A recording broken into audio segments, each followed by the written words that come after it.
कांद्याच्या बाबतीमध्ये तुम्ही ज्यावेळेला निर्यात बंदी करता सभापती महोदय, त्यावेळेला अफगाणिस्तानतून तुम्ही किती कांदा मागवला?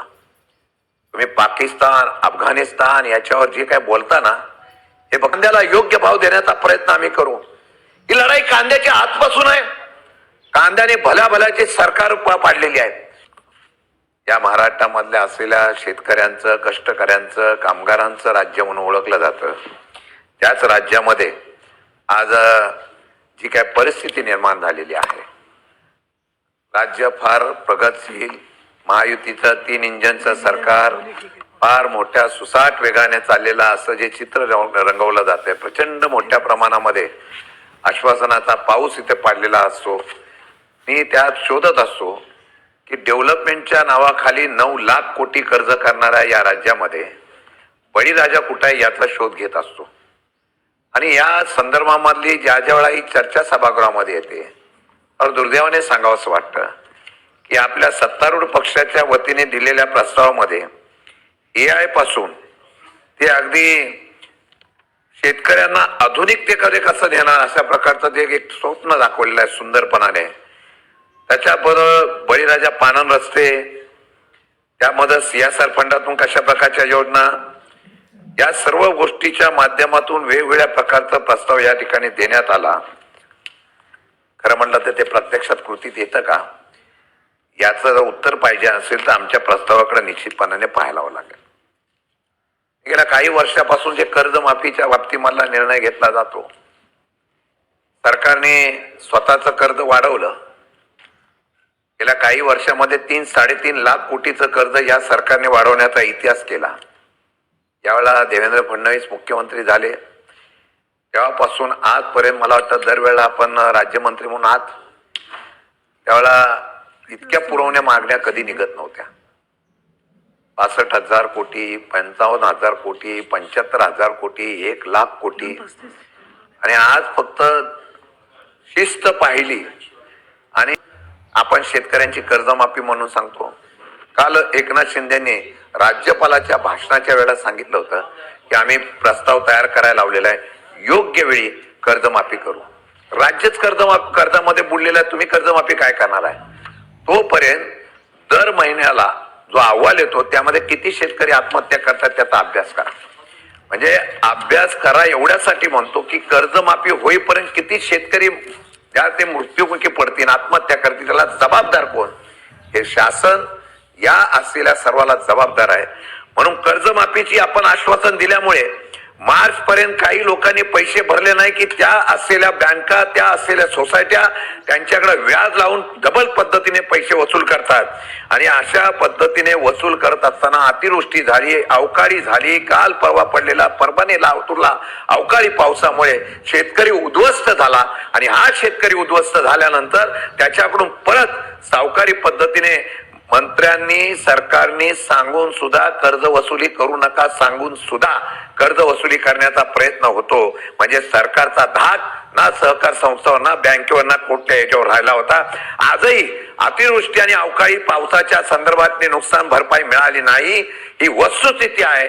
अनेक लोकांची आपल्या उत्तरामध्ये सांगावं, आपण सांगाल आम्ही इतके पैसे दिलेले आहेत, परंतु त्याच्या व्यतिरिक्त किती लोक राहिलेले आहेत, लाभार्थी असलेले किती लोक राहिलेले आहेत, त्यांना नुकसान भरपाई मिळाली नाही, याच्या बाबतीमधला खुलासा करणं फार गरजेचं आहे. आणि मला वाटतं तशा प्रकारचा आपण खुलासा कराल अशी अपेक्षा आहे. आणि पीक विमा कंपनीच्या बाबतीमध्ये म्हणजे मंत्र्यावर जर पीक विमा कंपनीच्या संदर्भामध्ये मला तर खरं सभापती महोदय कृषी खात्याचा मंत्रीच कोण खातं घ्यायला मागत नव्हता. मला जी माहिती मिळाली तेवढे कृषी खातं जिथे जो माणूस घेतो तो त्या मंत्रिपदावर जातो. आणि मी सांगतो ना, कोणी घेत नव्हतं अशी जी सांगतील ते का घेत नव्हतं की त्यांना माहित होतं की शेतकऱ्यांची तळतळाट लागतोय. आणि तो शेतकऱ्यांचा तळतळाट लागला की काय होतं, म्हणून जे जे होते ते मंत्री, मी नावं घेत नाही, पण त्या असलेल्या सगळ्या मंत्र्यांना या ठिकाणी बाजूला व्हायला लागलं. त्यांच्यावर बदनामी झाली, त्यांच्यावर आरोप झाले, त्यांच्यावर प्रत्यारोप झाले.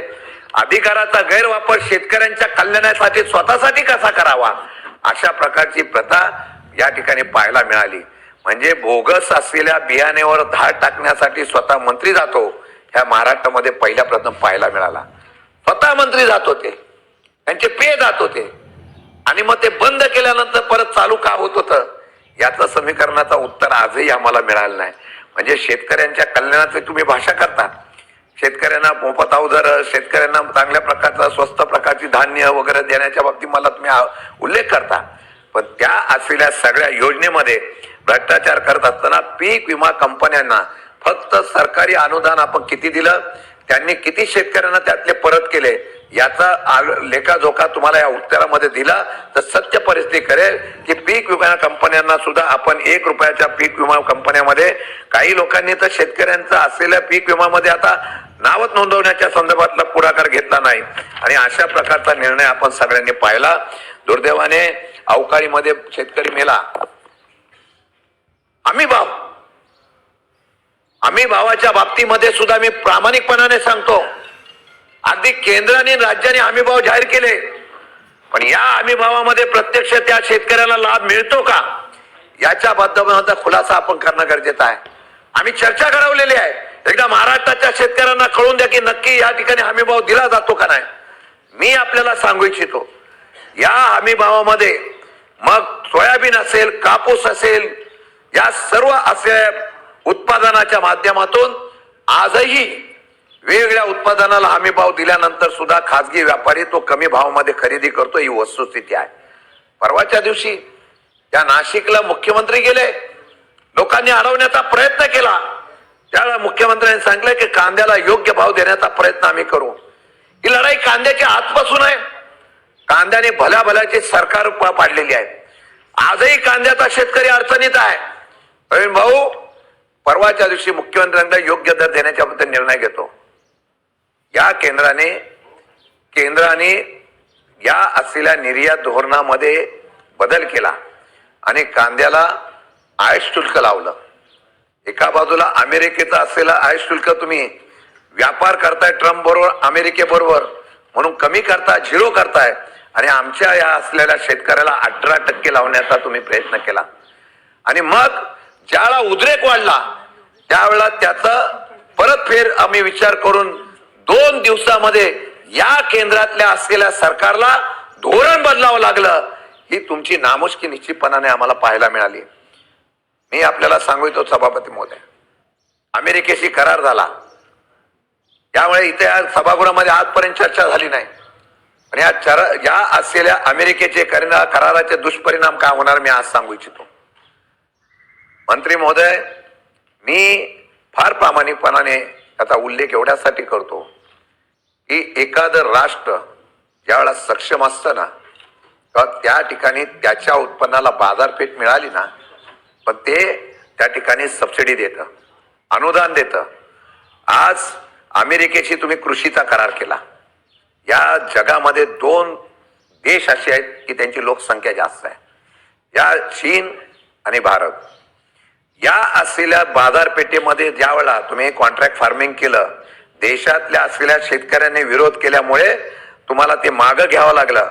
जी बाजारपेठ रोखीची आहे ती कब्जा करण्यासाठी ठराविक उद्योगपतींच्या माध्यमातून त्या ठिकाणी हडप करण्यासाठी ज्यावेळेला तुम्ही प्रयत्न करत होता, शेतकऱ्यांच्या विरोधामुळे असलेल्या जमिनीवर अतिक्रमण करण्याचा तुमचा प्रयत्न फेल गेला. मग आता नवीन पर्याय काढला. तुमच्यावर दबाव होता, कुठल्या फाईलचा होता मला माहित नाही, पण तुमच्यावर दबाव इतका आल्यानंतर तुम्ही एक करार केला आणि त्या करारानुसार अमेरिकेच्या राष्ट्राच्या असलेल्या प्रमुखांनी ज्यावेळेला तुमच्यावर दबाव टाकला, प्रेमाने करार केला. पण तुम्ही तो करार केल्यानंतर भारताची बाजारपेठ कृषीची तुम्ही उघडून दिलेली आहे आणि अमेरिका राष्ट्र आर्थिक सुबत्तेत आहे. ते ज्यावेळेला 0% वर त्या ठिकाणी त्यांचा मालाला बाजारपेठ मिळेल तेव्हा शेतकऱ्यांच्या कृषी उत्पन्नाच्या संदर्भामधले एक चांगल्या प्रकारचा पॉलिसी निर्णय काही दिवसामध्ये घेतील. मग अगदी उत्पादनापासून मका असेल, वेगवेगळे उत्पादन सोयाबीन असेल, इथेनॉल असेल, एवढंच नव्हे तर या असलेल्या दुग्धजन्य पदार्थावर सुद्धा आणि दुधावर सुद्धा अमेरिका कब्जा करेल. आणि ज्यावेळेला ही स्पर्धा होईल त्यावेळेला भारताचा शेतकरी या ठिकाणी उभा राहू शकतो का हा प्रश्न निर्माण होईल. त्याला वेळ जाईल, पण ज्यावेळेला आम्ही सभागृहामध्ये हा आवाज उठवतोय, आम्ही अभिमानाने सांगू, या महाराष्ट्रामध्ये यशवंतराव चव्हाणांच्या महाराष्ट्रामध्ये शरद पवार कृषी मंत्री असताना केलेली कर्जमाफीतून एक शेतकरी उभा राहिला. पण तो शेतकरी मोडण्याचं काम करत असताना या महाराष्ट्रामध्ये आम्ही या सदनामध्ये पहिला आवाज उठवला, जे 1 वर्षानंतर काय घडणार याच्या बाबतीमधली शंका उपस्थित केलेली आहे, ही सत्य ठरण्याची गोष्ट आहे.